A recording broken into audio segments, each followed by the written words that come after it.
नमस्कार, आप देख रहे हैं पंजाब केसरी.com। मैं हूं आपके साथ अनुज यादव। लोकसभा चुनाव को कुछ ही महीने बचे हैं, इसलिए विपक्ष अभी से ही चुनाव को लेकर तैयारियां कर रहा है।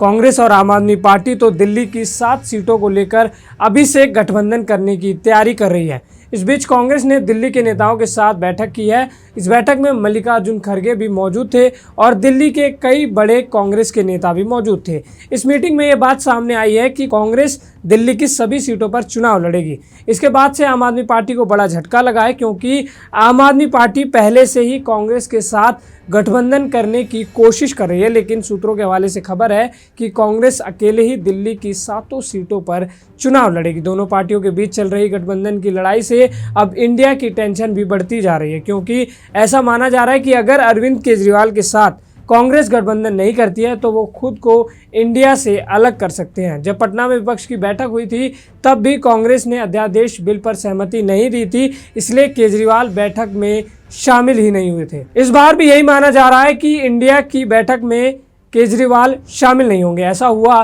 तो इंडिया गठबंधन धीरे धीरे कमजोर हो जाएगा। दिल्ली में आम आदमी पार्टी अलग हो जाएगी। इसी तरह यूपी में अखिलेश और पश्चिम बंगाल में ममता बनर्जी के साथ अगर कांग्रेस की फायदे वाली सहमति नहीं बनी तो ये दल भी केजरीवाल की तरह इंडिया गठबंधन से खुद को दूर कर लेंगे। इसके बाद कांग्रेस को तीसरे नंबर की पार्टी बनकर चुनाव लड़ना पड़ेगा।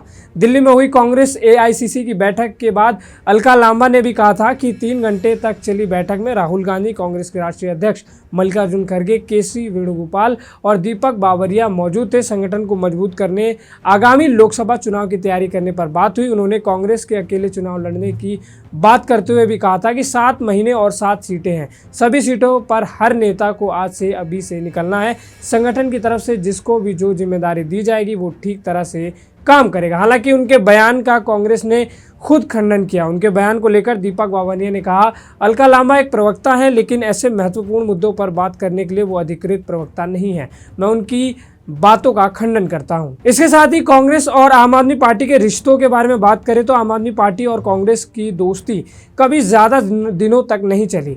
कांग्रेस एक देश की सबसे पुरानी पार्टी है और एक देश की सबसे नई पार्टी आम आदमी पार्टी है, लेकिन जब पहली बार दोनों ने मिलकर दिल्ली में सरकार बनाई थी तो 49 दिन बाद की ये गठबंधन की सरकार टूट गई थी। इसके बाद दिल्ली में अगले चुनाव में आम आदमी ने कांग्रेस का सुपड़ा साफ ही कर दिया था। बाद में आम आदमी पार्टी ने पंजाब भी कांग्रेस के हाथों से छीन लिया था। आम आदमी पार्टी सभी सीटों पर अकेले चुनाव लड़ी थी। अब देखने वाली बात होगी कि दिल्ली की 7 लोकसभा सीट को लेकर केजरीवाल बीजेपी को टक्कर दे पाते हैं या नहीं।